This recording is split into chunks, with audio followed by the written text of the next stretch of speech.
स्वागत है दोस्तों। आप सुन रहे हैं कहानी वार्ता अपने दोस्त विक्रम के साथ। और आज हम सुनने जा रहे हैं षड्यंत्र का आखिरी भाग। परिस्थितियां ऐसी हैं कि जब मैं ये आखिरी भाग रिकॉर्ड करने जा रहा हूं, अभी तक मैं देख रहा हूं कि पहला भाग ही पब्लिश हुआ है। तो अब तक जितने भी कमेंट्स आए हैं मैं उनका उत्तर दे देता हूं। इसके बाद के जो भी कमेंट्स आएंगे उनका उत्तर जो हम अगली कहानी शुरू करेंगे उसमें दे दिए जाएंगे। चलिए शुरू करते हैं। अजय राजपूत जी ने लिखा है, वाह मज़ा आ गया। हाँ, मैंने थोड़ा सा टेस्ट बदलने के लिए कि चलो हम देवराज चौहान सुनील की कहानियां सुन ही रहे हैं तो देखते हैं कोई और कहानी। नीरज शर्मा जी का कमेंट है, वेद प्रकाश शर्मा की कहानी लाइए। नीरज जी बताइएगा कौन सी कहानी पढ़ें। ज़्यादातर वेद प्रकाश जी की जो ढंग की कहानियां है वो ऑलरेडी हैं, मतलब दूसरे चैनल्स पे हैं। फिर भी बताइएगा कोई ऐसी कहानी जो आप सुनना चाहते हो, कोशिश करूंगा ले आऊं। This is Sparta, superb. Harivansh Vajpayee ji कह रहे हैं, वेद प्रकाश कंबोज, ओम प्रकाश, जनप्रिय प्रकाशन आदि यदि उपलब्ध हों तो सुनाएं। हरिवंश जी, आप पुस्तक का नाम बताइए। हमारे यहाँ एक पुरानी किताबों की दुकान है जहाँ से करीब करीब सभी मिल जाती हैं। ना मिले तो फिर भी वो भी अपने जैसा भाई है, ढूंढ ढांड के ला ही देता है। बताइएगा। विशेषकर ये जो जनप्रिय प्रकाशन की कौन सी पुस्तक है, मुझे याद नहीं आ रहा इसलिए कह रहा हूँ। खैर, माया छेत्री जी ने लिखा है, वेरी नाइस, थैंक यू माया जी। और आपने दो तीन और कमेंट नहीं वो किए हैं, इमोजी डाले हैं, धन्यवाद। जय शुक्ला जेठवा जी कह रहे हैं, अर्जुन भारद्वाज कैरेक्टर अच्छा है। इनकी स्टोरी पहली बार सुन रहा हूँ। स्टोरी अच्छी है, अभी तो अच्छी चल रही है, आगे पता चलेगा, लेकिन अच्छा कैरेक्टर है, मुझे अच्छा लगा, धन्यवाद। वैभव देशमुख जी कह रहे हैं, जय श्री राम सर जी। जय श्री राम भाई जी। पूर्व जन्म के पंडित जी परेशानी में, कौन? समझ नहीं आया मुझे, ये बताइएगा खुलकर। तो दोस्तों ये कमेंट्स थे और ये हमने पढ़ दिए हैं। और आप लोग बताइएगा अगर कोई विशेष कहानी, जो कहानी आप सुनना चाहते हैं, अगर आप उसका नाम ले दें तो उससे सहूलियत ये हो जाती है कि जो दूसरे दोस्त हैं वो भी अपनी राय बता देते हैं कि वो कहानी पढ़नी चाहिए कि नहीं, अर्थात कितने लोग उसको सुनना चाहते हैं। और मुझे भी पता चल जाता है कि हाँ यार, नहीं तो मुझे ढूंढनी पड़ती है, पहले तो ये सर्च मारो कि यार ये कहानी कहीं पहले से तो उपलब्ध नहीं है। इसी चक्कर में मैं ये लेकर आया हूँ, ये जो अर्जुन भारद्वाज की कहानी है, क्योंकि मुझे करीब करीब गारंटी थी कि शायद ना हो ये। ठीक है, तो फिर भी चलिए हम शुरू करते हैं षड्यंत्र अर्जुन भारद्वाज सीरीज, आखिरी भाग। अर्जुन भारद्वाज ने सिगरेट सुलगाई और कश लिया। गीता के छोटे भाई और माँ को तो तीरथ राम ने उसी दिन अंधेरा होने से पहले ही अपने 4 आदमियों के साथ होटल में अर्जुन के पास छोड़कर चुपचाप चले गए थे। माँ और भाई को सामने पाकर गीता की खुशी का ठिकाना नहीं रहा, किंतु अभी वोहरा का खतरा सिर पर था। अब उन लोगों का यहाँ रहना ठीक नहीं था। अर्जुन ने इन तीनों को शहर के मध्यम वर्गीय होटल में ठहरा दिया था और खुद वहीं जमा रहा। उससे अगले दिन बंसल भी उसे ढूंढता अर्जुन से आ मिला। आप कहीं भी मिल नहीं रहे थे, सोचा शायद इसी होटल में आ ठहरे हो। हाँ, मैं कल ही यहाँ आ गया था, इत्तेफाक से कमरा भी पहले वाला ही मिला, अर्जुन ने गंभीर स्वर में कहा। लेकिन हुआ क्या सर, आप तो। अर्जुन ने बंसल को ताजा हालात समझाए। सुनकर बंसल गंभीर हो गया। सर, वो दोनों फाइलें अपने पास रखना आपके लिए बहुत खतरनाक है, लेकिन उन्हें पास में रखना भी बहुत जरूरी है। अगर वो पास नहीं होंगी तो वोहरा नहीं फंसेगा। आज दूसरा दिन है, वोहरा नहीं आया। नहीं। उसका कोई फोन भी नहीं आया? नहीं। अर्जुन ने कड़वे स्वर में कहा। अमरनाथ वोहरा हवा का रुख देखने के लिए यकीनन कहीं छिप गया होगा और बीतते वक्त के साथ उसे इस बात का एहसास होता जा रहा होगा कि उसके लिए कोई खतरा नहीं है। इसलिए कि आपने वो फाइलें पुलिस को नहीं सौंपी, बंसल ने कहा। बिल्कुल यही बात है। अर्जुन के होंठों पर जहरीली मुस्कान उभरी। फाइलें अभी तक मेरे पास होने का एकमात्र कारण उसने यही सोचा होगा कि मैं फाइलों का सौदा उससे करना चाहता हूं। जब यह बात उसके मस्तिष्क में आ जाएगी तो वह निश्चिंत होकर सामने आएगा और मुझसे सौदा करने की चेष्टा करेगा। सब कुछ समझने के पश्चात बंसल ने सिर हिलाया। आप ठीक कह रहे हैं सर।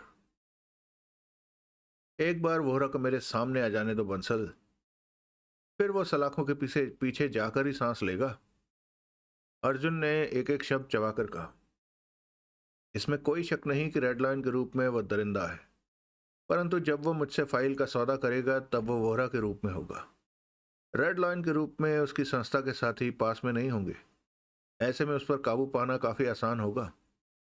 जिंदा या मुर्दा वोहरा को उसके अंजाम तक पहुंचाकर ही। तभी फोन की घंटी बज उठी। अर्जुन और बंसल की निगाहें आपस में मिली। सर, ये वोहरा का फोन हो सकता है? होंठ सिकोड़े अर्जुन ने आगे बढ़कर रिसीवर उठाया। दूसरी तरफ तीरथ राम था। कैसे हो जासूस साहब? ठीक हूं। अर्जुन मन ही मन सावधान सा कह उठा। रेड लॉयन के क्या हाल है? रेड लॉयन के? अर्जुन के होंठ सिकुड़ गए। हाँ, मतलब वोहरा, अमरनाथ वोहरा की बात कर रहा हूं। तीरथ राम की आवाज में हंसी थी। सीधी तरह कहो ना कि अपने भाई के बारे में पूछ रहे हो। अर्जुन भी हौले से हंसा। चलो ऐसा ही समझ लो। तुम्हारा भाई है तो तुम्हें ही उसकी खबर होनी चाहिए। खबर नहीं है तभी तो तुमसे पूछ रहा हूं। कहाँ है अमरनाथ वोहरा? मैं नहीं जानता। कुछ तो खबर होगी तुम्हें। क्यों? मुझे क्यों खबर होने लगी उसकी? अर्जुन का लहजा शांत था।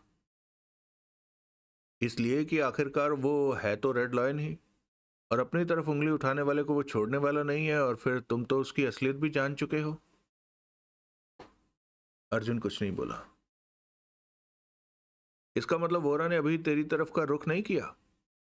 नहीं। तो फिर वो तुम्हारी तरफ का रुख ना भी करे? तो फिर हो सकता है वो तुम्हारी तरफ का रुख ना भी करे। क्यों?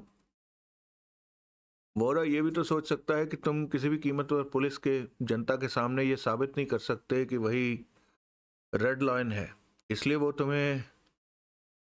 लेकिन तीरथ राम, वो जानता है कि मैं उसका रेड लाइन होना आसानी से साबित कर सकता हूं। एक लाइन में गहरी खामोशी छा गई। अर्जुन तीरथ राम की हालत को समझने की चेष्टा करने लगा। तुम अमरनाथ वोहरा का रेड लाइन होना साबित कर सकते हो? तीरथ राम की आवाज आई। मेरे पास ऐसा कुछ है और मैं जरूरत नहीं समझता कि उसके बारे में तुम्हें बता दूं। बताने में हर्ज क्या है? हर्ज तो नहीं है, परंतु। तो बताओ, क्या है तुम्हारे पास? तीरथ राम की आवाज में निर्णायक भाव थे। अर्जुन भारद्वाज के चेहरे पर जहरीली मुस्कान नाच उठी। चंद क्षण खामोश रहा। मर गए हो क्या? तीरथ राम का स्वर उसके कानों से टकराया। अभी तो जिंदा हूं। मैंने कुछ पूछा है? अच्छी बात है। बताना तो नहीं चाहता था, फिर भी तुम्हें बता देता हूं। अर्जुन ने गहरी सांस लेकर कहा। मेरे पास वोहरा के हाथ की लिखी रेड लाइन की संस्था से ताल्लुक रखती ऐसी फाइलें हैं जो वोहरा का असली चेहरा सबके सामने उजागर कर देंगी। मेरे पास मौजूद फाइलें वोहरा के रेड लाइन के रूप को पूरी तरह तबाह कर सकती हैं, और उन फाइलों को हासिल करने में देर सवेर वोहरा मेरे पास आएगा। कई पलों तक तीरथ राम की आवाज नहीं आई। अगर ऐसा है तो तुमने वो फाइलें पुलिस के हवाले क्यों नहीं की? अगर फाइलें पुलिस के हाथ लग जाती तो वोहरा इस शहर से यकीनन हमेशा के लिए खिसक जाएगा। अभी कम से कम उसे इस बात की तो तसल्ली है कि वो फाइलें पुलिस के पास नहीं पहुंची।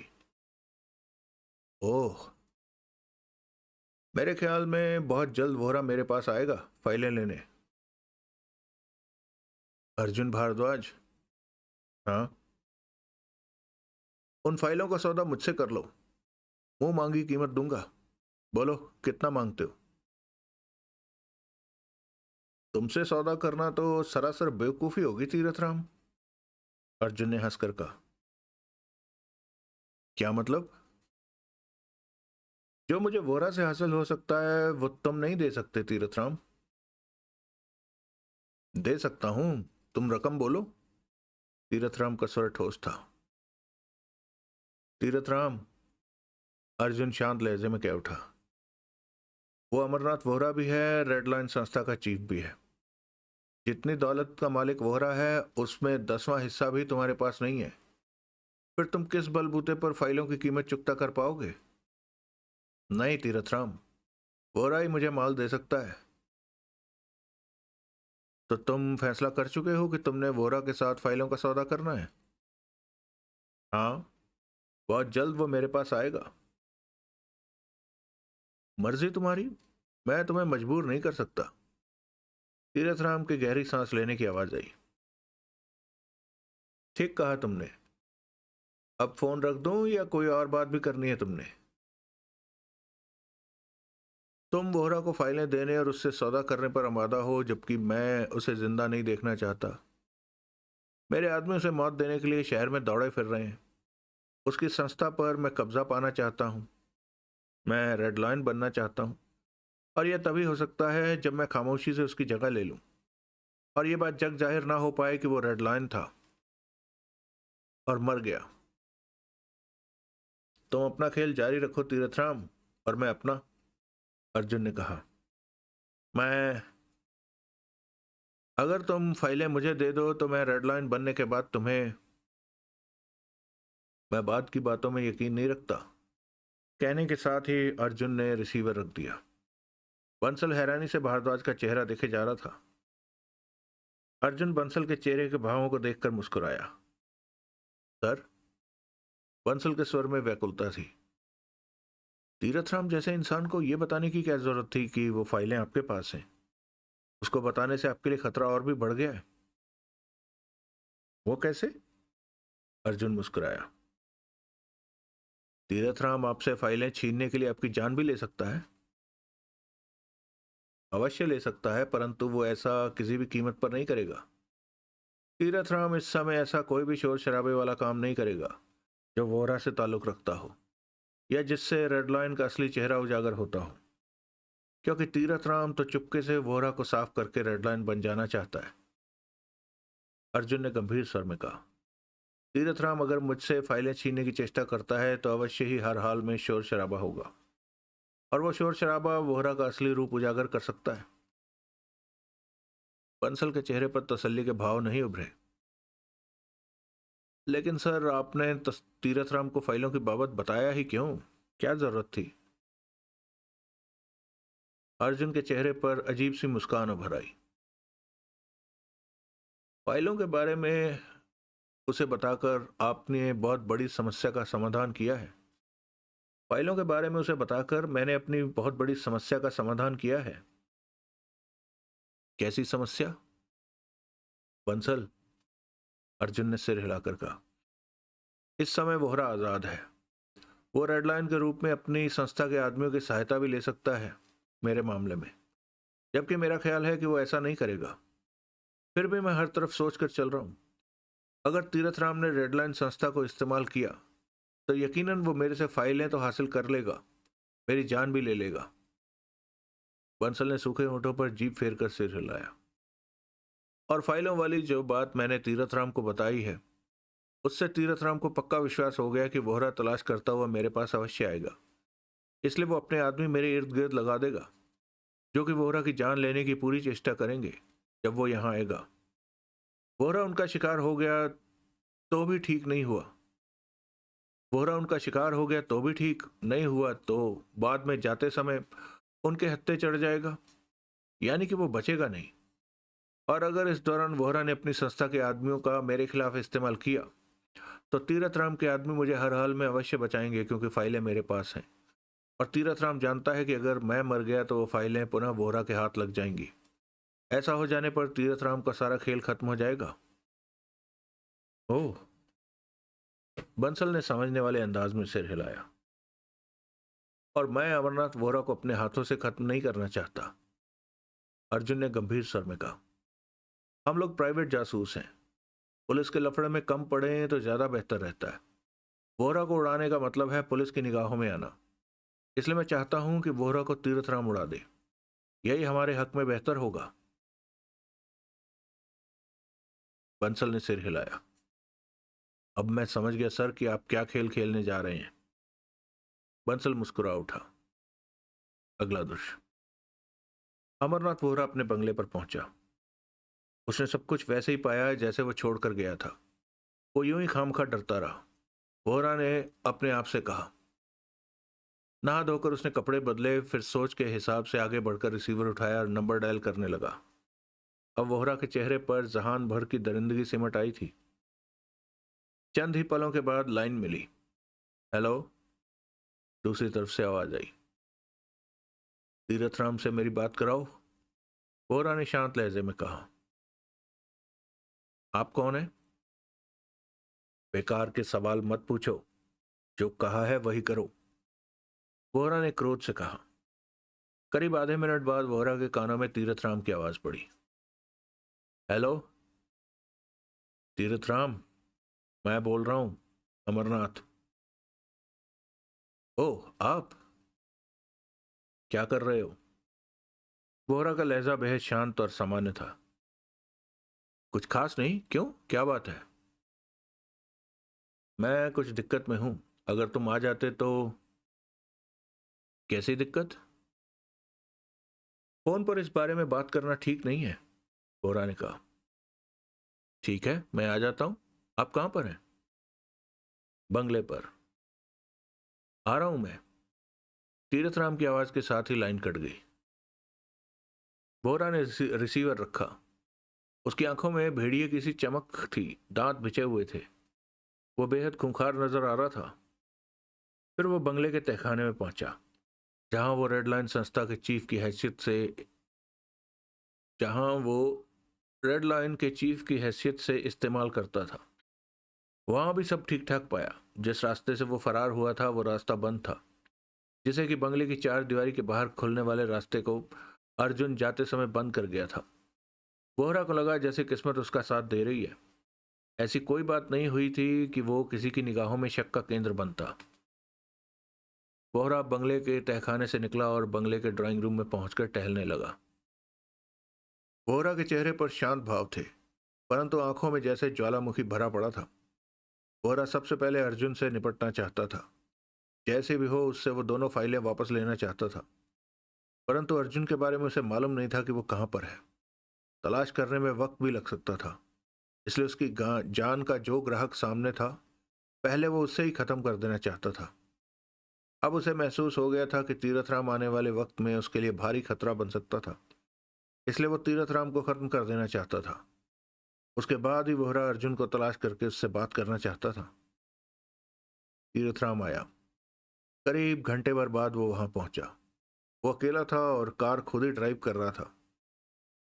वोहरा से वो बेहद खुशमिजाजी से मिला। वोहरा भी प्रेम भाव से तीरथ राम से मिला। आप क्या कह रहे थे? तीरथ राम बोला। कैसी मुसीबत में आप फंसे होने की बात? आओ मेरे साथ। अमरनाथ वोहरा तीरथ राम को उसी गुप्त रास्ते से बंगले के तहखाने में ले गया। वहां पहुंचते ही तीरथ राम मन ही मन चौंका। वोहरा आज तक उसे इस तहखाने में नहीं लाया था। तीरथ राम सतर्क सा हो गया। वो समझ गया कि यहां पर रेड लाइन के रूप में बैठता है। वोहरा सामान्य था। ये क्या है? तीरथ राम ने खुद को संभालते हुए पूछा। तहखाना है, वोहरा ने आगे बढ़ते हुए शांत स्वर में कहा। वो तो मैं भी देख रहा हूं, परंतु ये तहखाना मैंने पहले कभी नहीं देखा, और ना ही आपने कभी इस बारे में जिक्र किया। मैं तो कुछ भी समझ नहीं पा रहा हूं। तीरथ राम की निगाह वहां की वस्तुओं पर घूम रही थी। एक तरफ डैशबोर्ड सा बना हुआ था, सामने उसकी बड़े पुश्त वाली कुर्सी मौजूद थी। डैशबोर्ड पर असंख्य स्विच लगे हुए थे। उस वा, उस वहां वायरलेस सेट भी मौजूद था। 3 फोन रखे नजर आ रहे थे और भी ढेरों सामान था इस तरह का। हर तरफ निगाह मारने के बाद तीरथ राम ने असमंजसता भरी निगाहों से वोहरा को देखा। वोहरा तीरथ राम को टेबल के पास ले गया और दोनों टेबल के गिर्द बैठ गए। तीरथ राम ने सिगरेट सुलगाकर कश लिया। उसका मस्तिष्क तेजी से चल रहा था। स्पष्ट था कि वोहरा उसके सामने खुलकर आ गया, सिर्फ इसके सिवाय कि उसने अपने मुंह से यह नहीं कहा कि वह खुद ही इस शहर का आतंक रेड लाइन है। बहरहाल इस प्रकार वोहरा का खुलना खतरनाक था। जाहिर है कोई खास बात ही होगी जो कि वोहरा उसके सामने इस हद तक खुला है। तीरथ राम समझ गया कि उसे सावधान रहने की जरूरत है। जाने क्यों उसे यह सब ठीक नहीं लग रहा था। इस समय वोहरा जिन हालातों में फंसा है उन्हें देखते हुए तो वोहरा को उन फाइलों की चिंता होनी चाहिए जो अर्जुन के पास है, और वोहरा अर्जुन की तरफ ध्यान न देकर उसकी तरफ तवज्जो दे रहा है। ये बात तीरथ राम को असमंजसता में डाल देने वाली थी। आप क्या बात करना चाहते थे? तीरथ राम ने बेहद शांत स्वर में पूछा। अमरनाथ वोहरा ने मुस्कुराकर उसे देखा। तीरथ राम, मैंने कभी तेरा बुरा तो नहीं किया? वोहरा ने कहा, नहीं, बचपन में भी मैंने कभी तेरा कोई अहित नहीं किया, जबकि हमारे माँ बाप तुझे ही ज्यादा चाहते थे। तीरथ राम कुछ नहीं बोला। अमरनाथ बेहद शांत निगाहों से तीरथ राम को देखे जा रहा था। और अगर हो सका तो वक्त आने पर यदा कदा मैंने तुम्हारी सहायता ही की है। मैं कब इस बात से इनकार करता हूं? तीरथ राम वोहरा की आंखों में देख रहा था। हम दोनों सगे भाई हैं। तीरथ राम को एहसास हो गया था कि जो भी हो भारी गड़बड़ है। आप कैसी बातें कर रहे हैं भैया? हम कैसे सगे भाई हैं? वोहरा ने गहरी सांस ली। तुझे अपने भाई का जरा भी ख्याल नहीं? आप जो कहना चाहते हैं स्पष्ट कहें, मैं कुछ भी समझ नहीं पा रहा हूं। जब तुझे मालूम हो गया था कि मैं ही रेडलाइन हूं, तो तूने मुझे क्यों ना ये बात बताई? तीरथ राम जोरों से चौंका। मुझे बता देता और मेरे कामों में हाथ बटाता तो क्या बुरा था? तीरथ राम के मस्तिष्क में धमाके फूटने लगे। कुछ बोलेगा भी कि नहीं? आपको किसने बताया कि मुझे आपके रेडलाइन होने की खबर है? हक्का बक्का सा तीरथ राम बोला। अर्जुन भारद्वाज ने, उस प्राइवेट जासूस ने। ओह। तीरथ राम बेहद गंभीर सा नजर आने लगा। सच में शायद मुझसे ये गलती अवश्य हुई कि ये बात मुझे मालूम होने पर आपको बता देनी चाहिए थी। अमरनाथ वोहरा ने लापरवाही से सिर हिलाया। कोई बात नहीं, छोटी सी गलती थी ये। तीरथ राम ने वोहरा के चेहरे पर निगाह मारी। तूने तो इससे भी बड़ी भूल कर दी तीरथ राम, बहुत बड़ी भूल। तीरथ राम ने आंखें सिकोड़कर वोहरा को देखा। ये मालूम हो जाने पर भी कि तेरा बड़ा भाई रेडलाइन संस्था का मालिक है, तू रेडलाइन को यानी कि मुझे खत्म करके रेडलाइन बनना चाहता है? इससे बड़ी गलती तो और हो ही नहीं सकती। अमरनाथ वोहरा का स्वर बर्फ की मानद सर्द और वहशी सा हो उठा था। तीरथराम अपनी जगह पर जड़ सा रह गया। वोहरा की खूंखार निगाहें तीरथराम के चेहरे पर जा टिकी। बहुत गलत सोच लिया था तूने तीरथराम। यह भी भूल गया कि मैं तेरा भाई हूं। तीरथराम संभला, जैसे होश में आया। नहीं, यह बात मुझे हरदम याद रही कि हम भाई हैं। यही बात याद रहने की वजह से मैंने कभी अपने हाथों से आपको शूट नहीं किया, बल्कि यह काम मैंने अपने आदमी के भरोसे ही छोड़ रखा है। तीरथराम के होंठ भिजने लगे। वोहरा मुस्कुराया, फिर हौले से हंसा। आपको ये बात किसने बताई? अर्जुन भारद्वाज, वोहरा ने उसी भाव से कहा। आपने ये नहीं सोचा कि वो झूठ बोलता भी हो सकता है? सोचा था, परंतु फिर यह भी सोचा कि उसे झूठ बोलने से क्या फायदा। और फिर वो ये भी तो नहीं जानता कि हम दोनों सगे भाई हैं। और हमें लड़वाना चाहता है। अब जानता है वो, अगर अर्जुन मुझे बता देता कि उसने तुम्हें ये बात बताई है तो मैं तुमसे सावधान रहता और मेरे बुलाने पर नहीं आते। बोहरा एकाएक खूंखार हंसी के साथ कह उठा। कह नहीं सकता कि तब क्या होता, तीरथराम ने दरिंदगी से कहा और एकाएक रिवॉल्वर निकाल कर हाथ में ले ली। रिवॉल्वर का रुख बोहरा की तरफ था, उंगली ट्रिगर पर थी। ये क्या? बोहरा के होंठ सिकुड़े। रिवॉल्वर है जिसका रुख तुम्हारी तरफ है और उंगली ट्रिगर पर है। मैं भी देख रहा हूं, परंतु बातों के दौरान इसे निकालने की क्या जरूरत थी? जरूरत थी, तीरथराम शब्दों को चबाकर गुर्राहट भरे स्वर में कह उठा। अपने भाई से तो मैं उम्मीद कर सकता हूं कि वो मेरे साथ शराफत के साथ पेश आए, परंतु रेड लॉयन से इस बात की उम्मीद करना बेवकूफी है। रेड लॉयन किसी भी ऐसे इंसान को जिंदा नहीं छोड़ेगा जो उसके चेहरे की हकीकत से वाकिफ हो गया हो। अमरनाथ वोहरा हौले से जहरीली हंसी हंसा। मानना पड़ेगा तीरथराम, तेरे में समझदारी की कमी नहीं है, बहुत समझदार है तू। तीरथराम उसी मुद्रा में दांत भींचे अमरनाथ वोहरा को दिखता रहा। अब क्या करेगा तू? मुझे गोली मारेगा? अपने भाई की जान लेगा तू? अपनी जान बचाने के लिए मुझे जो भी करना पड़ा मैं करूंगा। बहुत गलत सोच है तेरी तीरथराम, भाइयों में खून खराबा नहीं होना चाहिए। एक भाई अगर रेडलाइन जैसा खूंखार बहरूप में हो तो खून खराबा लाजमी है, और दूसरा भाई रेडलाइन बनने की ख्वाहिश रखता हो तो भी खून खराबा लाजमी है। ठीक है ना तीरथराम? कुछ भी समझ लो। तीरथराम दांत भींचकर कुर्राया। माँ कहा करती थी मुझे कि तू बड़ा है, छोटे को कोई तकलीफ ना हो ये देखना भी तेरा फर्ज है। अब जब छोटा ही मेरी जान लेने पर उतारू हो तो मैं कब तक छोटे का ध्यान रख सकता हूं? हमारी बातों में माँ को बीच में मत ला।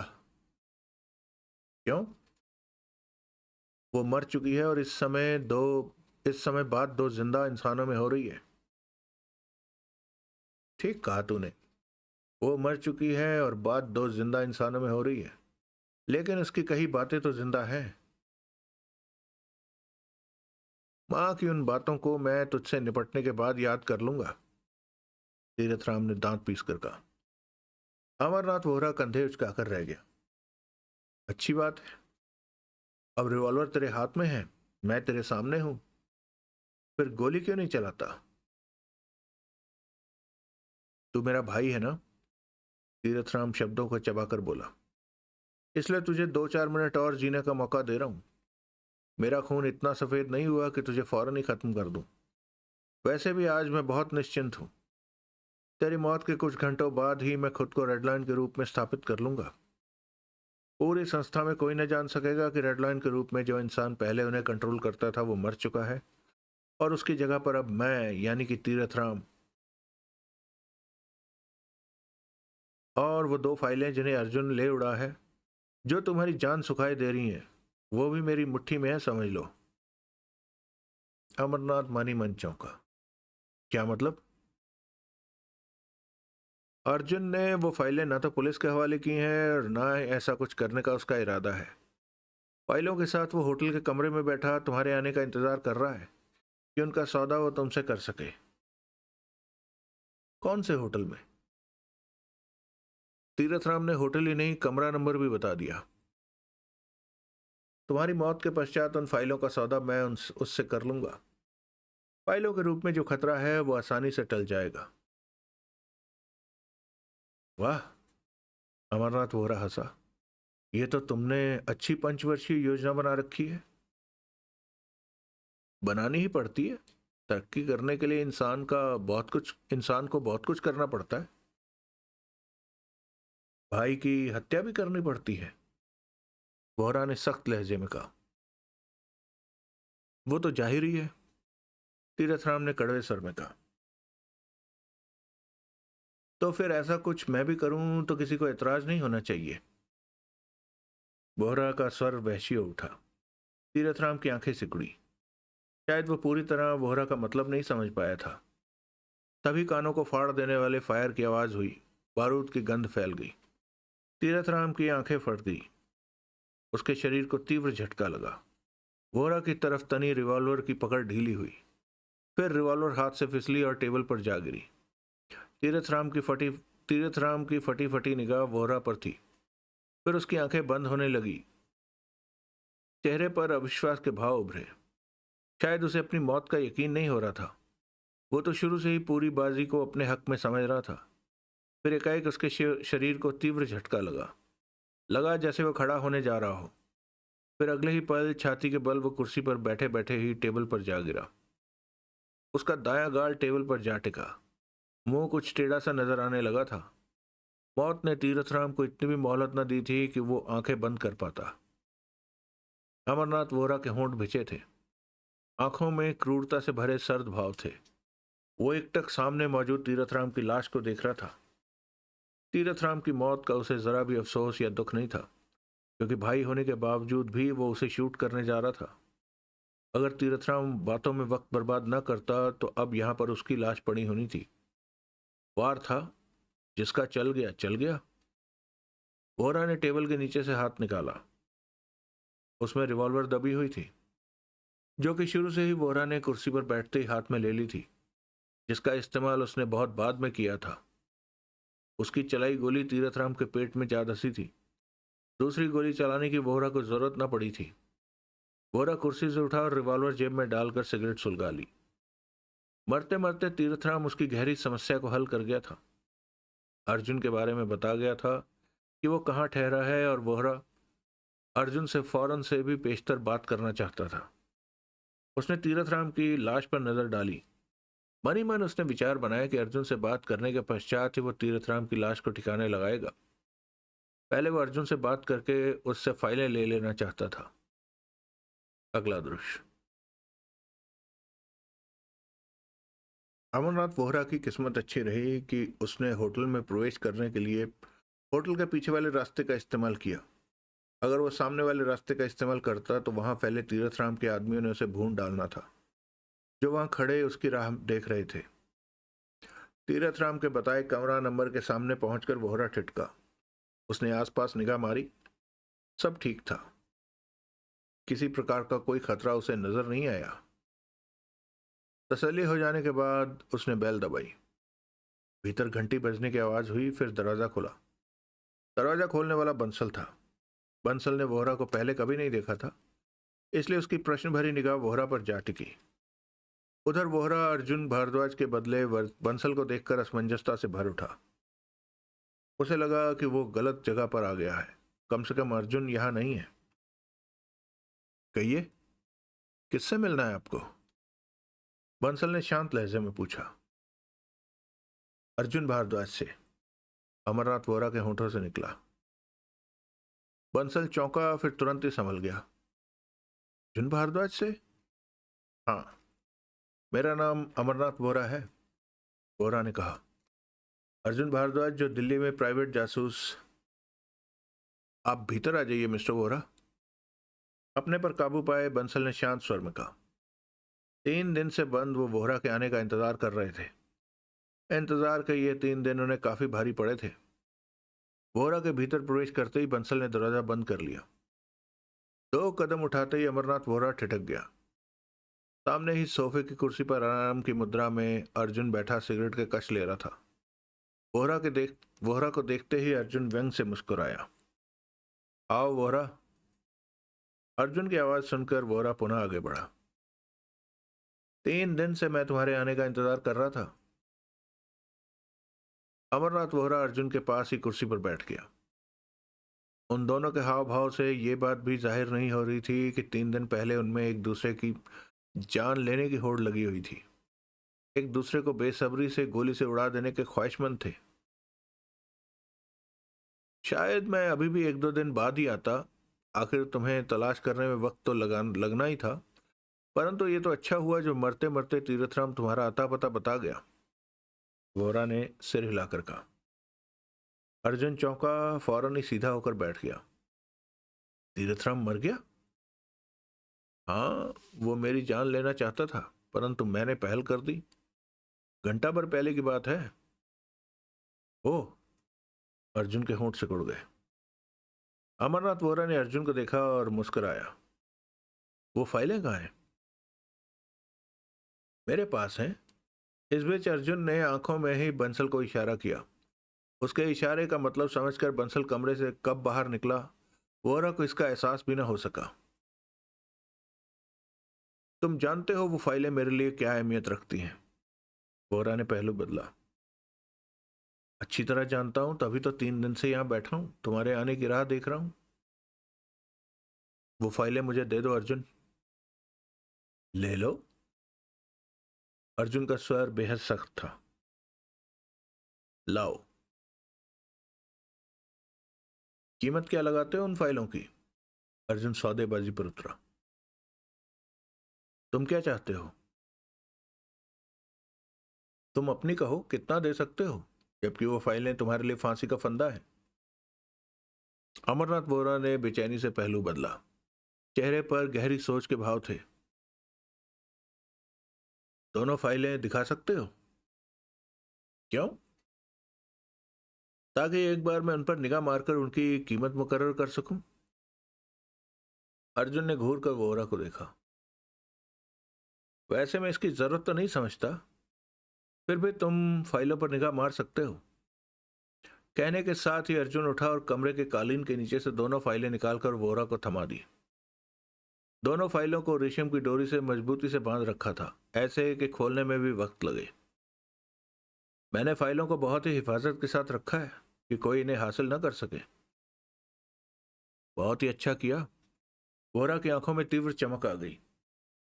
वो तो जैसे अविश्वास भरी निगाहों से उन दोनों फाइलों को देखे जा रहा था जो उसके हाथ में ही मौजूद थी। जल्दी करो वोरा, फाइलें देखो और इसकी कीमत अदा करो। अर्जुन शुष्क स्वर से बोला। इन फाइलों के बदले में तुम अपनी पूरी दौलत भी दे दो तो वो भी कम रहेगी। एकाएक वोहरा के चेहरे के भाव बदले। वो किसी रबड़ के बबुए की भांति उछलकर खड़ा हो गया। हाथों में रिवॉल्वर चमकने लगी और आंखों में हिंसा के भाव। वो दरिंदा सा लग रहा था। उसके बदल बदल उसके बदलते रुख को देखकर अर्जुन चौंका। अब बोल अर्जुन। वोहरा दांत भींचकर कहर से बोला। कैसा लग रहा है तुम्हें? मुझसे चालबाजी मत करो वोहरा, अर्जुन गुर्राया। शराफत से इन फाइलों की कीमत भूल जाओ, कीमत को। अपनी जान की परवाह करो जो कि जाने वाली है। वोहरा ने दांत किटकिटाए। ओह, तो तुम मेरी जान लोगे? अर्जुन की आंखों में खतरनाक भाव उभरे। हाँ। वोहरा ने एक हाथ में दोनों फाइलों को दबा रखा था और दूसरे में रिवॉल्वर हिलाकर बोला। तुम भूल गए कि मेरे ही माल का सौदा तुम मुझसे कर रहे हो। मैं रेड लॉयन हूं, तीरथ राम नहीं। मेरे सामने तुम्हें ठीक तरह से पेश आना चाहिए था। ये फाइलें मुझे देकर मेरी छत्र छाया हासिल करते तो ये तुम्हारे लिए बहुत ही अच्छा रहता। गलती की मैंने, अर्जुन ने खतरनाक भाव में कहा। ये फाइलें मुझे इस पुलिस को सौंप देनी चाहिए थी। शुक्र है अपनी गलती का एहसास तुम्हें बहुत जल्द हो गया, वोहरा ने कहर से कहा। लेकिन अब गलती सुधारने का मौका तुम्हें नहीं मिलेगा। वो वक्त बहुत पीछे छूट चुका है। अर्जुन का हाथ बिजली की तेजी से अपनी जेब की तरफ बढ़ा। हिलो मत। अर्जुन का हरकत करता शरीर थम गया। कोई चालाकी मत करना अर्जुन, वोहरा दांत पीस कर बोला। मेरा इरादा तुझे जिंदा छोड़ने का है, लेकिन तुम्हारी हरकत के कारण हो सकता है कि मैं तेरी जान लेने पर मजबूर हो जाऊं। तो तुम मुझे जिंदा छोड़ रहे हो? अर्जुन के होंठ सिकुड़ गए। हाँ, क्योंकि तू मेरे लिए खतरे का सबब नहीं बन सकता। कभी भी ये साबित नहीं कर सकता कि मैं रेड लायन हूं, और कभी जरूरत पड़ी तो मैं आसानी से तुझे चींटी की तरह मसल सकता हूं। इसलिए हरदम तुझे भी इस बात का एहसास रहेगा कि तूने मेरे खिलाफ कोई हरकत नहीं करनी है। कोहरा गुर्रा कर बोला। अर्जुन मात्र सिर हिलाकर रह गया। मेरे बंगले के नीचे बना तहखाना भी मुझे नहीं फंसा सकता। मैं वहां से ऐतराज के काबिल हर वस्तु जाते ही हटा दूंगा। तहखाना मात्र खुला हॉल बनकर रह जाएगा। मुझे वास्तव में इस बात का सख्त अफसोस है कि मुझसे माल झाड़कर तुम अमीर नहीं बन सके। तुम्हारी सारी सोचें बेकार चली गई। यह तो गलत बात है वोरा। तुम्हें कुछ तो मुझे देना चाहिए। दे तो रहा हूं, सबसे कीमती चीज, तुम्हारी जान बख्शी। और वो भी तब तक के लिए जब तक तुम मेरी राह में नहीं आ जाते। जब जाओगे, जब आओगे तो वो दिन तुम्हारी जिंदगी का आखिरी दिन होगा। वोरा जहरीली हंसी हंसा। इंसान की जिंदगी उसके लिए सबसे बड़ी नियामत होती है, सबसे बड़ी कीमत, दौलत से भी। जवाब में अर्जुन गुर्रा कर रह गया। वोरा ने हंसते हुए खतरनाक हंसी के साथ रेशम की डोरी में बंधी दोनों फाइलें अपनी कमीज में डाली जो पैंट के साथ जा सटी। वोरा की आंखों में तीव्र चमक लहरा रही थी। अब मैं जाऊं जासूस साहब, चाहे तो तुम पिलाने से रहे, वोरा ने कटाक्ष भरे स्वर में कहा। अर्जुन दांत भींचे खा जाने वाली निगाहों से अमरनाथ वोरा को देख रहा था। तुम ठीक नहीं कर रहे वोरा। ठीक गलत के फेर में मत पड़ो। सामान बांधो और दिल्ली निकल चलो, नहीं तो। मेरा सामान तुम्हारे बंगले के गेस्ट रूम में पड़ा है वोरा। ठीक है, वोरा ने हाथ में पकड़ी रिवॉल्वर हिलाते हुए कहा। 1-1.5 घंटे में मैं अपने किसी नौकर के हाथ सामान भिजवा देता हूँ। मेरे ख्याल में तुम आज की तारीख में ये शहर छोड़ दोगे। शायद, शायद नहीं। आज तुम्हें पक्का इस शहर से चले जाना है। वोहरा के स्वर में धमकी के भाव थे और अर्जुन ने इस तरह सिर हिला दिया जैसे वोहरा की बात मान रहा हो। चेहरे पर क्रोध और खींच के भाव थे कि वोहरा ने उससे दोनों फाइलें धोखे से झाड़ ली हैं और वोहरा उन भावों को देखकर बहुत खुश हो रहा था।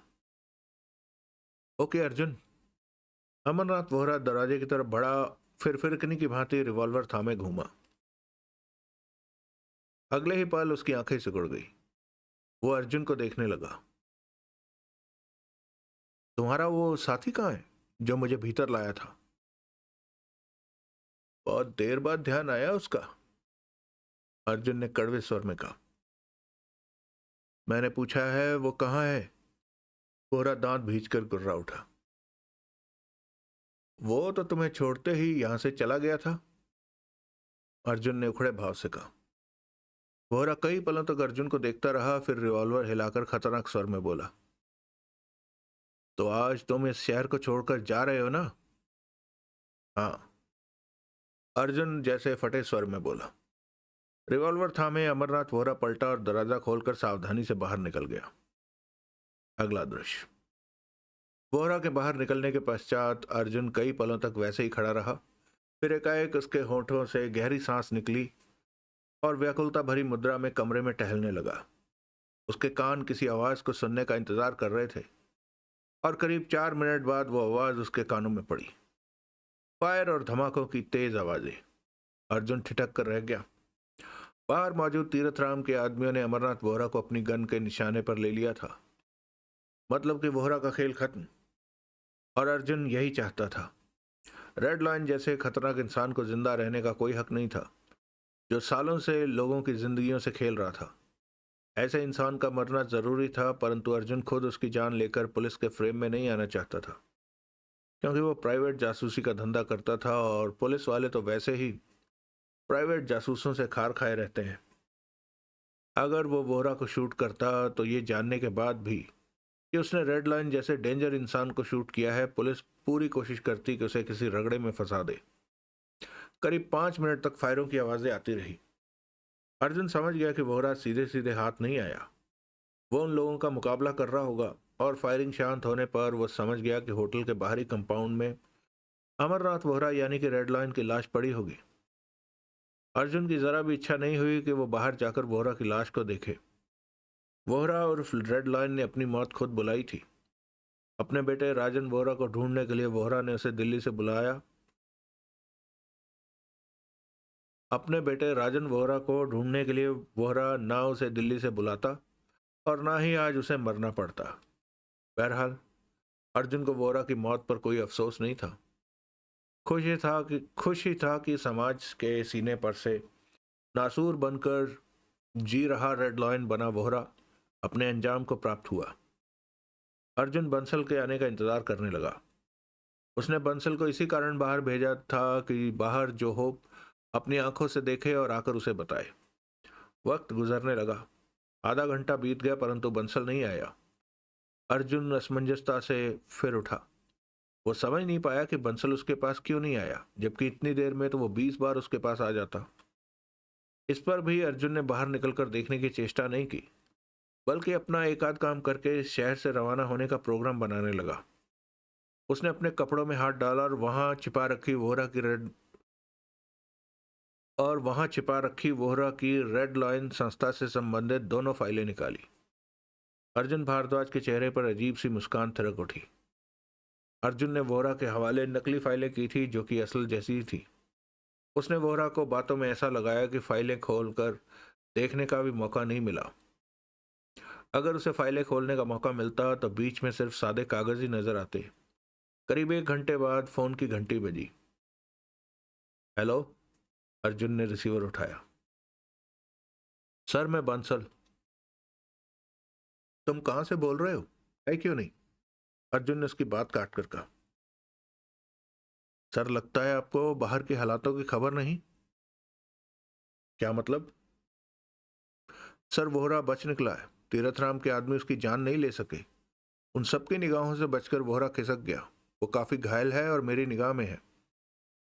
गुड। अर्जुन के दांत भिज गए। कहाँ है वो? बंसल ने पता बताया। मैं पहुंच रहा हूं। अगला दृश्य। अमरनाथ वोहरा की टांग में एक अमरनाथ वोहरा की टांग में एक और कंधे में गोली धसी हुई थी। वो काफी घायल था। अब उसे खुद ही हैरानी हो रही थी कि उन लोगों से जान बचाकर वो प्रेमा के घर तक कैसे आ पहुंचा। प्रेमा ने उसे सहारा देकर दीवार के साथ बिठा दिया था। पानी की चंद घूंट गले से नीचे उतारने के बाद उसे कुछ राहत मिली। तभी कुर्सी खींचने की आवाज सुनकर वोहरा ने आंखें खोली तो प्रेमा को अपने ठीक सामने कुर्सी रखकर बैठते पाया। वोहरा ने कठिनता से कहा, मेरे जख्मों का कुछ इंतजाम करो, दवा वगैरह तो। वोहरा, प्रेमा के चेहरे पर खतरनाक भाव फैलते जा रहे थे। तुमने मुझसे शादी करने का वादा करके मेरी जिंदगी बर्बाद कर दी और अब बाद में 5 लाख और ये मकान देकर मुझे एक तरफ बिठा दिया। 10 साल हो गए मुझे अपनी हालत देखकर सुलगते हुए, परंतु बेबस नारी अबला करी कह सकती है तुम्हारे खिलाफ। परंतु आज मुझे भगवान ने मौका दिया है अपनी दिल की आग को ठंडा करने के लिए। बोहरा चौंका, कुछ सीधा हुआ, अपनी घायल हालत को 2 पल के लिए भूल गया था। तुम तुम पागल तो नहीं हो गई हो प्रेमा? वोहरा ने हिम्मत इकट्ठी करके कहा। मैं हाँ अमरनाथ वोहरा, प्रेमा शब्दों को चबाकर गुर्राई। मैं पागल ही हो गई हूँ। इस खुशी में पागल हो गई हूँ कि भगवान ने मुझे एक भेड़िए से बदला लेने का मौका दिया है। तुम घायल हो, बुरी तरह घायल हो और किसी भी तरह मेरा मुकाबला नहीं कर सकते।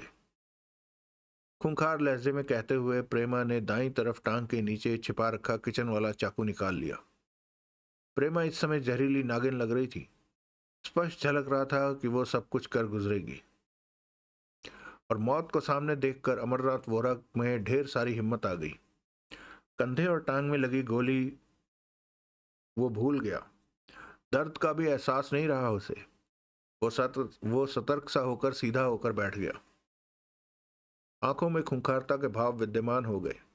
वो घायल शेर की भांति प्रेमा को देखने लगा। हरामजादी, मैं विश्वास करके यहां आया और तू। मैंने भी तुझ पर कभी विश्वास किया था वोहरा, प्रेमा ने भयानक स्वर में कहा, और मेरे उस विश्वास का तूने ऐसा फायदा उठाया कि ना तो मुझे कहीं का छोड़ा और ना ही तूने मुझसे शादी की। बर्बाद करके रख दी मेरी सारी जिंदगी। मेरा इरादा तो तुझे तड़पा तड़पा कर मारने का था, लेकिन अब मैं तुझे एक पल भी जिंदा नहीं रहने दूंगी। मैं तेरे टुकड़े टुकड़े। इसके साथ ही प्रेमा विक्षिप्त सी हालत में कुर्सी से उठकर नीचे घायल बैठे अमरनाथ वोहरा पर चाकू सहित झपटी। एक ही बार में चाकू उसके सीने में उतार देना चाहती थी, परंतु वो शेर था, घायल शेर। इससे पहले चाकू उसके बदन को भी छूता, वोहरा ने उसकी कलाई पकड़कर चाकू का रुख बदल दिया। क्रोध के पागलपन में प्रेमा संभल न सकी और वोहरा के ऊपर जा गिरी। दांत भींचकर वोहरा ने उसके हाथ में थमी चाकू को छीना और एक ही झटके में प्रेमा के गले में उतार दिया। प्रेमा की आंखें फटी की फटी रह गई। वो अगला सांस भी न ले सकी। वोहरा वैसा का वैसा ही बैठा रह गया। कई पलों तक गहरी गहरी सांसें लेता रहा। फिर अपने ऊपर पड़ी प्रेमा की लाश को उसने एक तरफ सरका दिया।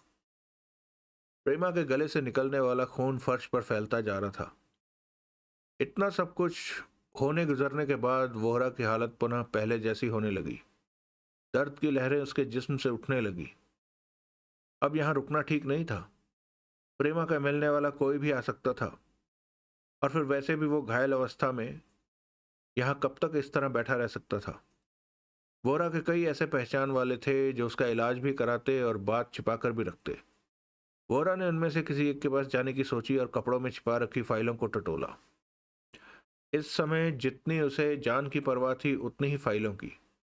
काश उसे मालूम होता कि वो जिन फाइलों को सीने से लगाए घूम रहा है वो नकली हैं, तो शायद वोहरा यहां से निकलने की भी ना सोचता। वोहरा ने प्रेमा की लाश पर निगाह मारी। आंखों में नफरत के भाव उभरे। फिर दीवार का सहारा लेकर उसने खड़े होने की चेष्टा की। इस चेष्टा में उसके होंठों से कई बार पीड़ा भरी चीख निकली और 2 बार गिरा। फिर वो कहीं जाकर खड़ा हो सका। उसके बाद कई क्षणों तक वो दीवार से टेक लगाए गहरी गहरी सांसें लेता रहा।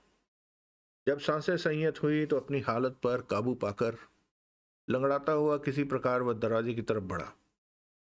वो खून से लथपथ था, कुछ अपना खून और कुछ प्रेमा का। किसी प्रकार वोहरा दरवाजे तक पहुंचा। दरवाजा खोला, परंतु एक कदम भी आगे ना बढ़ सका। सामने अर्जुन खड़ा था, हाथों में रिवॉल्वर दबा रखी थी। दोनों की आंखें टकराई। वोहरा के चेहरे पर तो पहले हैरानी, फिर वहशीपन के भाव फैलते चले गए। घायल शेर जैसे और भी खूंखार हो उठा। तब तक अर्जुन की निगाह वोहरा के पीछे कुछ दूर फर्श पर पड़ी प्रेमा की खून से लथपथ लाश पर पड़ चुकी थी। यह देखकर अर्जुन सुलग उठा। तभी वोहरा का हाथ जेब में पहुंचा, उंगलियां रिवॉल्वर से टकराई, परंतु रिवॉल्वर निकाल नहीं सका। अर्जुन के हाथ में दबी रिवॉल्वर से निकली गोली उसकी खोपड़ी की धज्जियां उड़ाकर रख गई। बिना सिर के वोहरा कई पलों तक खड़ा रहा, फिर नीचे जा गिरा। अर्जुन भारद्वाज के हाथों शिकारी खुद शिकार हो गया था। अगला दृश्य। शाम के 6 बज रहे थे। अमरनाथ वोहरा के बंगले के पार्क समान लॉन में ढेरों कुर्सियां डालकर शहर के कई जाने माने व्यक्ति बैठे थे। अर्जुन उन सबके सामने कुर्सियां डाले बैठा था। उन जाने माने व्यक्तियों में 2 नेता थे, एक पुलिस कमिश्नर और 4 police inspector. Inspector Jyoti Prasad भी वहां मौजूद था। अन्य पुलिस वाले पहरे के समान वहां बिखरे हुए थे। एक जज था और 6 छत्तीसगढ़ के जाने माने सभ्य सोसाइटी के ऊंचे लोग। वोहरा का बेटा राजन वोहरा भी वहां मौजूद था। उसके चेहरे पर उदासी और दुख के भाव छाए हुए थे। रह रहकर वो अर्जुन भारद्वाज को देखने लगता। एक तरफ हटकर बंसल खड़ा था। 6 पत्रकार वहां मौजूद थे। बंगले के नौकर उन सबको चाय पानी देने में व्यस्त थे। इन सब लोगों के अलावा और भी कई लोग कुर्सियों पर मौजूद थे, जैसे गीता, उसका छोटा भाई, माँ वगैरह। हर किसी की निगाह अर्जुन भारद्वाज पर थी। वो लोग हैरान थे कि अर्जुन ने उन्हें यहाँ क्यों इकट्ठा किया है, जबकि अमरनाथ वोहरा की मौत के बारे में वो जान चुके थे। अर्जुन ने सिगरेट सुलगाकर सब पर निगाह मारी, फिर बोला, जिस बात से मैं आप लोगों को अवगत कराने जा रहा हूं वो इस समय समाज में रहते इंसान रूपी भेड़िए और दरिंदे से संबंध रखती है। ऐसा इंसान सिर्फ अमरनाथ वोहरा नहीं, और भी कई दरिंदे हैं जिन्हें अभी हम पहचान नहीं पाए, और देर सवेर में उनके चेहरे भी जनता के सामने उजागर होंगे। ऐसा क्या किया है अमरनाथ वोहरा ने? पुलिस कमिश्नर ने पूछा। सबसे पहले मैं आपको रेड लाइन ऑर्गेनाइजेशन के बारे में बता देना चाहता हूं। Red line? एक पुलिस इंस्पेक्टर ने कहा। ये तो बहुत खतरनाक ऑर्गेनाइजेशन है। कई सालों की कोशिश के बाद भी पुलिस रेड लाइन के बारे में आज तक कुछ नहीं जान सकी। मैंने भी रेड लाइन की ऑर्गेनाइजेशन का काफी नाम सुन रखा है। ये जज का स्वर था। जी हाँ, मैं इसी रेड लाइन ऑर्गेनाइजेशन का जिक्र कर रहा हूँ। अर्जुन ने कश लेकर सिगरेट अर्जुन ने सिगरेट का कश लेकर कहा। आप में से कोई नहीं जानता कि रेड लाइन कौन था? सब कुछ बताने से पहले मैं ये बता देना चाहता हूं कि अमरनाथ वोरा ही रेड लाइन था। क्या? नेता के होठों से हैरानी भरा स्वर निकला। अमरनाथ वोहरा और रेड लाइन? दूसरा नेता भी हक्का बक्का रह गया। जी हाँ, अमरनाथ वोहरा ही रेड लाइन था, अर्जुन ने कहना शुरू किया। कभी कभी इंसान अपनी मौत को खुद बुलाता है। कुछ ऐसा ही अमरनाथ वोहरा के साथ हुआ। अगर उसे मालूम होता कि मेरे रूप में वो अपनी मौत और तबाही बुला रहा है तो मुझे कभी भी छत्तीसगढ़ ना बुलाता। 17-18 दिन पहले की बात है जब वोहरा ने मुझे दिल्ली से बुलाया। उसके बेटे राजन वोहरा का किसी ने अपहरण कर लिया था और अपने बेटे को ढूंढ निकालने का काम उसने मुझे सौंपा। आपको क्यों? वो तो खुद रेड लाइन था, इतना खतरनाक संस्था का मालिक था, अपने बेटे को आसानी से तलाश करवा सकता था, एक पत्रकार ने कहा। अवश्य कर सकता था, मुझसे ज्यादा आसानी से कर सकता था, लेकिन ऐसा करना अपनी पोल खोलने के बराबर होता। रेड लाइन के रूप में उसका चेहरा उजागर हो जाता। संस्था का हर सदस्य ये सोचता कि रेड लाइन को अपहरण हो चुके अमरनाथ वोहरा के बेटे में क्या दिलचस्पी है, यानी कि बात खुल जाने के पूरे चांस थे। इसी कारण मुझे बुलाया। मैंने 5-6 दिन में वोहरा के बेटे को ढूंढ निकाला, पर अपहरणकर्ता मेरे हत्थे नहीं चढ़े, क्योंकि जब मैंने राजन वोहरा को छुड़ाया तब वहां कोई भी अपहरणकर्ता नहीं था। उसके बाद मैंने अपनी फीस ली और वापस दिल्ली के लिए रवाना हो गया। वोहरा ने अपने बेटे को तलाश करने के बदले में मुझे इनाम भी देना चाहा, परंतु मैंने नहीं लिया। दिल्ली जाते समय मुझे अपनी कार छत्तीसगढ़ बॉर्डर पर रोकनी पड़ी, क्योंकि स्मगलिंग के कारण हर कार की तलाशी ली जा रही थी। और जब मेरी कार की तलाशी ली गई तो कार की डिग्गी से पुलिस रागिनी नाम की जवान युवती की लाश बरामद की और मुझे गिरफ्तार कर लिया। वो लाश आपने डिग्गी में रखी थी? नहीं, मुझे नहीं मालूम था कि लाश को डिग्गी में किसने रखा। इस बारे में मैं बिल्कुल अनजान था। अर्जुन ने सिर हिलाया। पुलिस स्टेशन में जब मैंने देखा कि मुझे ही युवती का हत्यारा समझा जा रहा है तो मैंने वकील करने की नीयत से अमरनाथ वोहरा को फोन करके बुलाया। वोहरा फौरन वहां पहुंचा और किसी प्रकार उसने युवती की हत्या वाला मामला दबा दिया। इसके साथ ही उसने मुझे चले जाने को कहा, परंतु रागिनी की हत्या का बोझ मैं सिर पर लेकर छत्तीसगढ़ से नहीं जाना चाहता था। आखिरकार मैंने रागिनी के हत्यारे को तलाश करने की सोची और वापस छत्तीसगढ़ में आकर होटल में ठहर गया। तब फोन पर मुझे धमकियां मिलने लगी कि मैं छत्तीसगढ़ से चला जाऊं। साथ ही मुझे दौलत का लालच भी दिया जाने लगा, परंतु मैं अपने इरादे के प्रति पक्का था। इन बातों से मेरा ये इरादा और भी पक्का हो गया कि रागिनी के हत्यारे को कानून के हवाले करके ही रहूंगा। आप तो वास्तव में महान हैं। कोई और होता तो पैसे के लालच में झुक गया होता, अर्जुन ने कहना जारी रखा। अब मैं रेड लाइन ऑर्गेनाइजेशन की तरफ आता हूं। अपने 50 बुरे धंधे में ये ऑर्गेनाइजेशन कॉल गर्ल्स रैकेट का भी धंधा करती है, बहुत बड़े पैमाने पर, और इसका अड्डा होटल ड्रीमलैंड बना रखा है। रेड लाइन ऑर्गेनाइजेशन के लोग कॉल गर्ल रैकेट में हर उस लड़की को आने पर मजबूर कर देते हैं जो खूबसूरत होती थी। ये मध्यम वर्गीय घर की होती थी। ये ऑर्गेनाइजेशन के अपने हथकंडे थे कि वो कैसे मजबूर करती थी। और ऐसी ही लड़कियों में 3 लड़कियां थी, रागिनी, सोनिया और गीता। इन तीनों को मजबूर करके कॉल गर्ल रैकेट में शामिल किया गया। उन लोगों ने ऐसी ऐसी धमकियां दी कि इनके इनकार करने का सवाल ही पैदा नहीं होता था। गीता के तो छोटे भाई और माँ को इन लोगों ने कैद कर लिया और बात ना मानने पर उन्हें जान से मारने की धमकी दी जाती।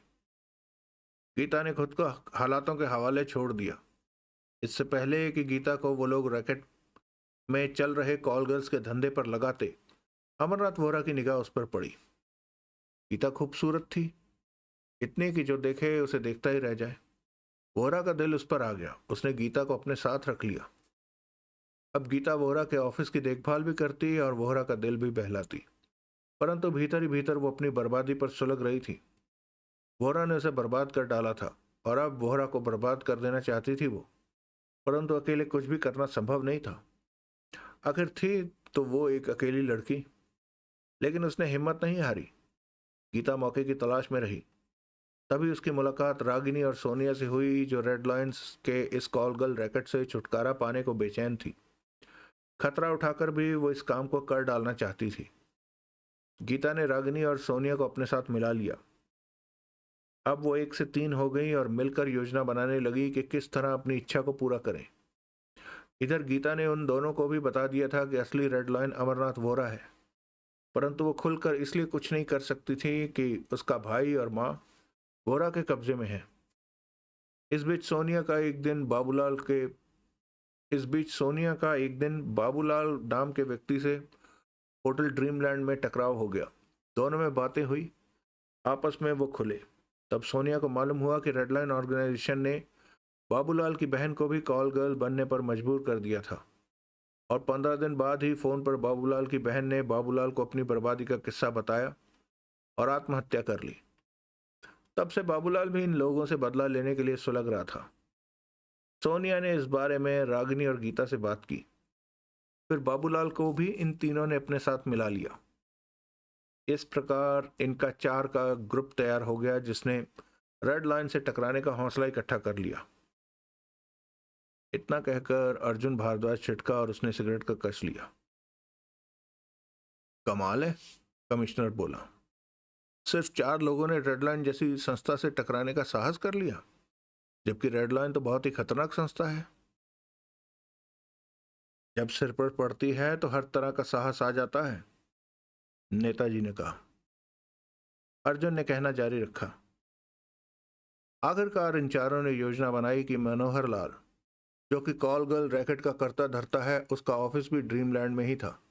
मनोहर लाल के ऑफिस में मौजूद अलमारी में कुछ ऐसे खास कागजात थे जो कि उन काले धंधों की पोल खोल सकते थे।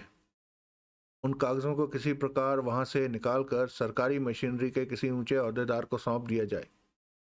इससे बड़े पैमाने पर इन लोगों के खिलाफ एक्शन होगा और रेड लाइन का ये धंधा समाप्त हो जाएगा। मनोहर लाल की अलमारी में से कागजात निकालने का काम रागिनी ने अपने सर पर लिया, और रागिनी ने अपने काम को सफलतापूर्वक किया भी। वो मनोहर लाल की अलमारी से कागजात निकालने में सफल भी हो गई, परंतु बुरी किस्मत की ठीक उसी समय मनोहर लाल किसी जरूरी काम से लौट आया था और इस प्रकार रागिनी पकड़ी गई। यातना देने पर रागिनी ने यह तो स्वीकार किया कि उसके और भी साथी हैं इस काम में, परंतु ये नहीं बताया कि वो साथी कौन कौन से हैं। आखिरकार मनोहर लाल ने रागिनी की हत्या कर दी और अपने आदमियों से कहा कि लाश को ठिकाने लगा दो। उसी समय मैं होटल ड्रीमलैंड पहुंचा था लंच के लिए। कार पार्किंग में खड़ी की थी। ये लोग समझ गए कि लंच लेकर मैं चला जाऊंगा, इसलिए खामोशी से इन्होंने लाश को मेरी कार की डिग्गी में डाल दिया। फिर जब मैं वहां से रवाना हुआ तो बॉर्डर पर चेकिंग के दौरान पकड़ा गया, वरना रागिनी की लाश डिग्गी में पड़ी मेरी कार में दिल्ली तक चली जाती। शायद बाद में ही मुझे मालूम होता कि मेरी डिग्गी में कोई लाश है। खैर, उसके बाद मेरे साथ जो हुआ वो मैं आपको बता ही चुका हूँ। होटल में ठहरकर मैं रागिनी के हत्यारे की तलाश करने लगा। उसके बाद अर्जुन भारद्वाज ने आप बीती सुनाते हुए कहा, रेड लाइन ने मेरे आगे बढ़ने के सारे रास्ते बंद कर दिए थे। मुझे समझ नहीं आ रहा था कि क्या करूं। उधर रेड लाइन को मालूम हो गया कि रागिनी की सोनिया के साथ बहुत बनती थी। सावधानी के तौर पर उन्होंने सोनिया का भी सफाया कर दिया। सोनिया के फ्लैट की दीवार पर बाबूलाल का फोन नंबर लिखा था। उसी फोन नंबर के सहारे रेड लाइन के आदमी बाबूलाल तक पहुंचे। वहां उन लोगों ने मुझ पर जानलेवा हमला किया। एक भाग निकला था जिसने वापस जाकर मेरे बारे में बताया होगा कि मैं बाबूलाल से मिलने गया था। बस यही बात बाबूलाल की मौत का कारण बनी। वो लोग मुझे और मुझसे संबंधित हर आदमी को खत्म कर देना चाहते थे। बाबूलाल का वो दिन भर पीछा करते रहे और मौका पाकर शाम को उस फ्लैट पर बाबूलाल की हत्या कर दी जहां उसने मुझसे मिलने को कहा था और रेड लाइन के बारे में बातें बतानी थी। उसकी जान लेकर रेड लाइन ने मेरा वो रास्ता भी बंद कर दिया। मुझे समझ नहीं आया कि मैं क्या करूं। अर्जुन ने तीरथराम से हुई मुलाकात के बारे में बताया, फिर बंसल की सारी बातें बताई। इस प्रकार मुझे मालूम हुआ कि रेड लाइन कौन है। इस बीच गीता के फोन आ रहे थे कि वो मुझसे मिलना चाहती है और रेड लाइन के बारे में बताना चाहती है, क्योंकि रागिनी, सोनिया और बाबूलाल के मर जाने की वजह से वो अकेली पड़ गई है। यह शंका होने के बाद कि रेड लाइन अमरनाथ वोहरा हो सकता है, मैंने गीता के फोन का इंतजार किया। जब फोन नहीं आया तो मैं वोहरा के बंगले पर आ गया। वोहरा से सरसरी मुलाकात की और इस बंगले के गेस्ट हाउस में ठहर गया। तब वहां आकर मुझे गीता मिली। गीता बंगले में मौजूद वोहरा के ऑफिस में ही थी। जब मैं वोहरा से मिला, गीता के साथ मेरी काफ़ी बातें हुई। तब मुझे मालूम हुआ कि मेरा शक ठीक था। अमरनाथ वोहरा ही असली रेड लाइन है। गीता मुझे रेड लाइन के अड्डे पर, जो कि इसी बंगले के नीचे बना हुआ है, वहां ले गई। वहां से मैंने ऐसी 2 डायरियां हासिल की जिसमें वोहरा के रेड लाइन होने के सबूत थे। जब हम वापस आने लगे तो वहां वोहरा से भी मुलाकात हो गई, जो कि वहां शुरू से ही मौजूद था और हमारी हर कार्रवाई को देख रहा था। उसने मेरी जान लेनी चाहिए और खुद को खतरे में फंसा पाकर मैंने उसकी, लेकिन हम दोनों ही अपने इरादों में कामयाब न हो सके। फिर जब अमरनाथ वोहरा की गोलियां खत्म होने को आई तो वो भाग निकला गुप्त रास्ते से। उसके बाद अर्जुन ने तीर्थराम, गीता, प्रेमा की सारी घटनाएं बताई और बोला, शायद मैं वोहरा को शूट नहीं करता, उसे जिंदा ही कानून के हवाले करता, परंतु वोहरा तो जैसे पागल हुआ पड़ा था। मुझे सामने देखकर समझ गया कि अब उसका बचना संभव नहीं, तो मुझे गोली से उड़ाने के लिए वोहरा ने जेब से रिवॉल्वर निकालनी चाहिए। ऐसे में कोई और रास्ता न देखकर मैंने उसे शूट कर दिया। कहकर अर्जुन ने गहरी सांस ली। अमरनाथ वोहरा तो इंसान की खाल में छिपा भेड़िया था, पुलिस कमिश्नर बोला। साल भर पहले ही तो वोहरा ने बहुत बड़ा मंदिर बनवाया था, एक पत्रकार ने कहा। अवश्य बनवाया होगा, अर्जुन ने मुस्कुराकर कहा। ऐसे लोग अपने बुरे कामों को छिपाने के लिए दान भाव के कार्य करते रहते हैं, पर्दा डालने की चेष्टा करते रहते हैं। जी हाँ, आपने ये बात तो दुरुस्त कही, एक नेता ने फौरन सिर हिलाकर कहा। क्या अमरनाथ वोहरा के बेटे को नहीं मालूम था कि उसका पिता ही रेड लायन था? दूसरे नेता ने पूछा। नहीं, अर्जुन ने राजन वोहरा पर निगाह मारी। राजन नहीं जानता था कि उसका पिता दिल का कितना काला है। वो तो उसे देवता समझता था। सबकी निगाह राजन वोहरा की तरफ उठ गई। और आप लोगों की जानकारी के लिए बता दूं कि राजन वोहरा का अपहरण बाबूलाल, रागिनी, गीता और सोनिया ने मिलकर ही किया था। वो राजन का अपहरण करके वोहरा से सौदा करना चाहते थे कि वो उन सबको आजाद कर दे, परंतु मेरे बीच में आ जाने से इन लोगों की ये योजना पूरी नहीं हो सकी। इसके साथ ही अर्जुन भारद्वाज ने वोहरा के अड्डे से हासिल की 2 फाइलें पुलिस कमिश्नर को सौंपते हुए कहा, इन फाइलों में तमाम देश भर में फैले रेड लाइन के अड्डों और उसके आदमियों के पते हैं। अब आप अपने फर्ज को निभाते हुए फौरन। आप फिक्र मत कीजिए मिस्टर अर्जुन भारद्वाज, कमिश्नर ने मुस्कुराते हुए उसकी बात काटी। हम अच्छी तरह जानते हैं हमें क्या करना है। मैं आपको विश्वास दिलाता हूं कि अगले 1 घंटे में मैं कंट्रोल रूम से सारे देश में रेड लाइन से संबंधित खबर भेज दूंगा। अगले 24 घंटों में रेड लाइन का वजूद भी इस देश की धरती से मिट जाएगा। जवाब में अर्जुन मुस्कुरा कर रह गया। तभी नेता ने मुस्कुराते हुए गर्व भरे स्वर में कहा, हमें तुम पर गर्व है मिस्टर अर्जुन भारद्वाज। सच पूछो तो देश को तुम जैसे नौजवानों की जरूरत है। अगर तुम जैसे महान इंसान नहीं होते तो ये देश कब का तबाह हो चुका होता। इस समय ये देश तो तुम जैसे इंसानों के कंधों पर ही टिका है। जवाब में अर्जुन सिर्फ मुस्कुरा कर रह गया। पुलिस कमिश्नर उठते हुए बोला, मैं रेड लाइन का अड्डा देखना चाहता हूं। क्यों नहीं? कहने के पश्चात अर्जुन ने गीता को देखा। उसका इशारा समझकर गीता खड़ी हो गई। कमिश्नर अन्य पुलिस वालों को लिए गीता के साथ बंगले में प्रवेश कर गया। इंस्पेक्टर ज्योति प्रसाद वहीं रहा। अर्जुन भारद्वाज ने मुस्कुराकर ज्योति प्रसाद को देखा और इशारे से अपने पास बुलाया। ज्योति प्रसाद गहरी सांसें लेकर उठा और अर्जुन के पास आ पहुंचा। अर्जुन उसकी बांह पकड़कर उसे एक तरफ ले गया। अब बोलो। क्या बोलूं? ज्योति प्रसाद ने वहां बैठे लोगों को देखा। इंस्पेक्टर, वो 70,000 मेरा है जो तुम्हें वोहरा ने दिया था। हमारे बीच ये तय हो गया था कि अगर मैं रागिनी के हत्यारे को तलाश कर लूंगा तो तुम वो 70,000 मुझे दे दोगे। हाँ, ये बात तो तय हुई थी। हुई थी का क्या मतलब? 70,000 मुझे दे रहे हो या नहीं? ले लो, मैंने कब मना किया? इंस्पेक्टर ज्योति प्रसाद ने खींच भरे स्वर में कहा। कहाँ है? मेरे घर पर। यहां से सीधा अपने घर जाओ और 70,000 लेकर पुलिस स्टेशन पहुंचो। कुछ ही देर में मैं दिल्ली के लिए रवाना होने वाला हूं। जाते समय पुलिस स्टेशन से होता जाऊंगा। समझ गए या समझाऊं? समझ गया। जब तुम पुलिस स्टेशन पहुंचोगे तो वहां मेरे साथ साथ वोरा वाला 70,000 रुपया भी मौजूद होगा। इंस्पेक्टर ज्योति प्रसाद ने बुरा सा मुंह बनाकर कहा। जवाब में अर्जुन के होंठों पर मीठी सी मुस्कान बिखरती चली गई। और ये कहानी समाप्त। कैसी लगी कहानी दोस्तों? बताइएगा जरूर।